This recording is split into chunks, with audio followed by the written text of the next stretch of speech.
By the Montana Television Network. Montana This Morning continues on Montana's News Leader. An explosion on a commuter train in London sends passengers running.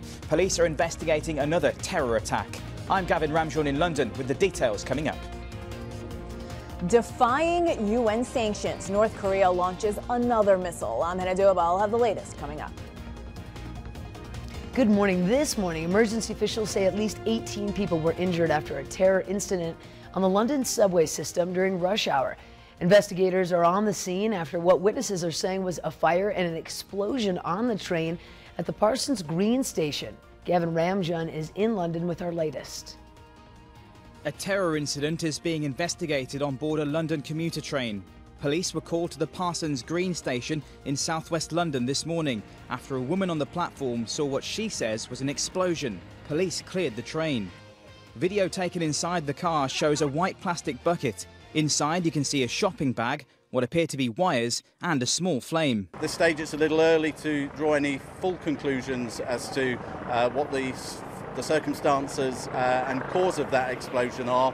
And we are investigating and exploring that at the moment. Police say they're aware of several people injured. I've heard a large bang from the doors on the other side of the tube train, and then this fireball above my head has come, singed all my hair. I've got sort of burn marks to the top of my head, and everyone just ran off the train. It was quite scary. Police tweeted a request to Londoners after the incident, writing in part, "We ask everyone to remain vigilant and to report any suspicious behaviour." Gavin Ramjohn for CBS News, London. British Prime Minister Theresa May will lead a national security meeting in London this morning. Just fortunate that there weren't more injuries. Absolutely true. We'll have more on that coming up at 7 o'clock on CBS this morning. Meantime, our other international story of note this morning, the latest act of defiance by North Korea. The rogue regime launched yet another ballistic missile over Japan for the second time in less than a month. That's right. South Korea says it's the North's longest flight of ballistic missile to date, at 2,300 miles. The UN will hold an emergency security council meeting today. CBS's Hannah Doba has our latest. Well, that's a nice wake-up call. My phone translated as a North Korean missile launch. That was the warning people in Japan got early this morning after North Korea fired a missile that passed over a northern Japanese island and landed in the Pacific Ocean. It's the second time Pyongyang has fired a missile in the last few weeks over Japan. Just before receiving word of the launch, President Trump was asked about North Korea on board Air Force One. We are working on different things. I can't tell you obviously what I'm working on. But believe me, the people of this country will be very, very safe. Japanese Prime Minister Shinzo Abe called on the international community to send a clear message to North Korea that it's threatening world peace. South Korea responded with condemnation and several missile launches of its own. This latest move by the North is the first since new UN sanctions were passed earlier this week. North Korea doesn't seem to be deterred or restraining its activities and provocations in any way. In a statement, U.S. Secretary of State Rex Tillerson responded.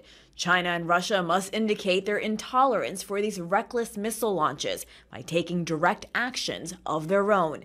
Hannah Doba, CBS News. U.S. Defense Secretary Jim Mattis called the latest missile launch a reckless act by North Koreans. When asked about a possible American military response, Mattis said, quote, "I don't want to talk on that quite yet," unquote. More to follow coming up at 7 o'clock on CBS this morning on that as well. Right now, Kenneth Webb steps in. Some pretty good rainfall falling in places, and that's going to linger at least for the next few hours anyway. Yeah, and a few days. Yeah. Which is a good thing. We need it. We've already had a quarter of an inch of rain that has fallen here into southwest Montana. Almost an inch of rain has fallen into Great Falls over the past 24 hours. And it's still continuing to fall this morning. And a few flakes are falling, especially areas west of the Divide. That's why we have winter storm warnings in effect until Saturday, 6 a.m. for areas west of the Divide. 5,000 to 6,000 feet could see up to 2 inches of snow. Areas above 6,000 feet could see a little bit more. Moving a little south and east, winter storm warning in effect until noon tomorrow. For areas 6,500 feet and above, could see 3 to 6 inches of snow. Temperatures are currently into the 30s and low 40s here in southwest Montana, and they'll only warm another few degrees today with rainy skies here in Bozeman. Butte, a wintry mix is possible throughout the rest of the day. Coming up in your full forecast, I'll break down how much rainfall we could be expecting in just a few minutes. Chet, Missy? Thank you, Kenneth. Now 6:35 on this Friday. The wet weather is helping contain at least one fire in Montana. That's the Alice Creek Fire near Lincoln, which has led to so many evacuations this summer. MTN's Lindsay Ford has our story. Thursday at noon, the Lewis and Clark County Sheriff's Office lifted all evacuations around the Alice Creek Fire. The affected areas are included residences on Highway 200, the Elk Meadows subdivision, Alice Creek, and the Copper Creek Landers Fork area. Bobby Buster, a Lincoln resident, said locals are happy about the cold weather. Fires run deep into the trees, into the underbrush and stuff, so while it's helping to keep it down a little bit, it still runs down deep, and it's going to take a little bit more than just this storm that we're very grateful for, but it's going to take a little bit more than just this to be able to put them out. While evacuated residents are allowed to return home, Alice Creek Road, Copper Creek Road, and the Landers Fork Junction and McDonough Road remain closed to the public. We should know from experience, I think most people do, that it's not going to be a season-ending event. It's going to slow things down and make it a lot easier for the firefighters to do their jobs. But we're still looking at probably having firefighters in the area for quite a while yet. With snow starting to fall on Rogers Pass and the first measurable moisture in weeks, residents who have been living in the shadow of the Alice Creek and Park Creek fire expressed gratitude to those who've been working to keep the community safe. We've all been really appreciative to all the firefighters that are around. A lot of people in our little towns, my husband included, has been working on these fires. So, I mean, a lot of us, it hits close to home with the firefighters that they're not just strangers coming from outside of town. They're our husbands and our sons and our brothers that are going out, and we really appreciate them helping us and keeping us safe. In Lincoln, Lindsay Ford, MTN News. By the way, the cool wet weather also helping at the Myers Fire southwest of Phillipsburg. All evacuation orders for Upper Rock Creek Road and the Moose Lake area have now been lifted. However, Frog Pond area is still under a mandatory evacuation order, while the Billy Springer Memorial and Bonanza subdivisions remain under an evacuation warning. An evacuation warning also still in effect for the East Fork Road area in Ravalli County. Fire managers are pulling most firefighters off the lines in order to reduce the risk of hypothermia for those crews camping out in the backcountry. Some will remain to patrol the fire perimeter, however. And Agriculture Secretary Sonny Perdue says the wildfires of 2017 will be the costliest ever. Congress needs to address the issue. And at the end of the fiscal year, nationwide firefighting costs have exceeded $2 billion. Now, according to a news release, about 2.2 million acres of national forest land has burned. It's taken more than 27,000 people to fight those fires. I love this one, by the way. Here's some great news efforts for your Montana Television Network stations. We partnered with the Montana Community Foundation, with Montana Wildlife Fire Relief. To donate, go to KBZK, KXLF.com/wildfire fund. Now, even with the weather change, still a lot of work and recovery to do. Volunteer fire departments especially have depleted their resources. Get this, our grand total as of yesterday afternoon, $60,945. The matching $50,000 from our MTN stations will be sent in today. Donations continue to come in, and I encourage you to do so if you haven't already, from around Montana and the whole country. That is just phenomenal. More than $110,000. Phenomenal. That's awesome stuff. Ooh, just give you the goosebumps. No, I love it. Oh, in other news this morning, classes were canceled yesterday at about 30 Flathead schools because of what's being called a threat. Flathead County Sheriff Chuck Curry says that his office, the Columbia Falls Police Department, and the FBI began a joint investigation on Wednesday night following a series of electronic threats via text or emails that the schools began receiving. Investigators worked through the night. They've identified and are speaking with several persons of interest. We'll have updates for you that online and coming up later tonight as well. Meantime, the owner of Kuntz Arena, Dale Kuntz, appeared in district court yesterday for sentencing on an animal cruelty conviction. Kuntz received a deferred 2-year sentence with informal probation, which means no jail time. He is eligible to have the felony charge removed from his record once his sentence is completed. Kuntz pled no contest to one charge of felony animal cruelty after failing to provide proper care for his injured horse, Young Doc Bar, back in 2015. The horse ended up losing its hoof and was later euthanized. Kuntz is also required to pay a $2,500 fine plus restitution. Also, the Montana Board of Regents approved a large budget Thursday at its quarterly meeting in Butte. The board, which oversees 16 of Montana's colleges and universities, met at Montana Tech and approved a $492 million budget for fiscal year 2018. However, this budget is expected to be slashed due to the state's 10% budget cuts the state government will be making.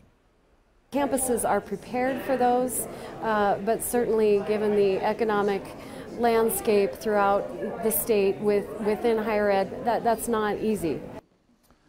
Board members said they did not know just how deep the budget cuts will go to state universities. And the hospital in Butte had a scare on Thursday afternoon when the boiler in the basement of the building exploded.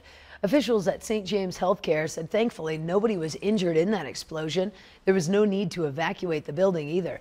It was one of the hospital's 6 boilers. The Butte Fire Department responded to the scene and reported that explosion did not cause a fire, thankfully. Officials say that all backup systems are functioning and the hospital remains open. In other headlines, a petition going around to lower the speed limit on Airport Road near Belgrade. MTN's Morgan Davies met the man behind the petition and why he thinks it's necessary. When there was growing concern about the speed limit on this portion of Airport Road, one of the residents took action and is gathering signatures for a petition. The people just travel really fast legally. That's supposedly 70 miles an hour.